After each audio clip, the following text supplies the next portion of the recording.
தினம்தோறும் விளக்கேற்ற நல்ல எண்ணெய் இதயம் நல்லெண்ணெய். பீகாரில் காங்கிரஸ் மற்றும் ஆர்ஜேடி கூட்டணி ஆட்சிக்கு வந்தால் பீகார் ரத்தத்தில் நனையும் என மத்திய உள்துறை அமைச்சர் அமித் ஷா எச்சரித்துள்ளார்.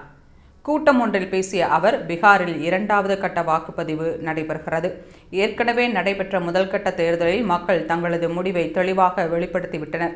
பீகாரை மீண்டும் காட்டாட்சிக்கு இழுக்க முயற்சிக்கும் காங்கிரஸ் ஆர்ஜேடி கூட்டணிக்கு மக்கள் இடமளிக்க கூடாது. அவர்கள் ஆட்சிக்கு வந்தால் பீகார் மீண்டும் ரத்தத்தில் நனையும். அதனை நாம் ஒருபோதும் நடக்கவிட மாட்டோம். ஏற்கனவே துன்பத்தை விளைவித்தவர்கள் ஆட்சிக்கு வர அனுமதிக்க கூடாது என எச்சரித்தார். மேலும் லாலு பிரசாத் மற்றும் காங்கிரஸ் சீதைக்கு கோவில் கட்டுவதை எதிர்க்கலாம். ஆனால் பாஜக மற்றும் என்டிஏ தொண்டர்கள் இணைந்து சீதைக்கு கோவிலை கட்டியே தீருவோம். பாபர், முகலாயர்கள், பிரிட்டிஷ், காங்கிரஸ் அனைவரும் ராமர் கோவிலை தடுத்தனர்.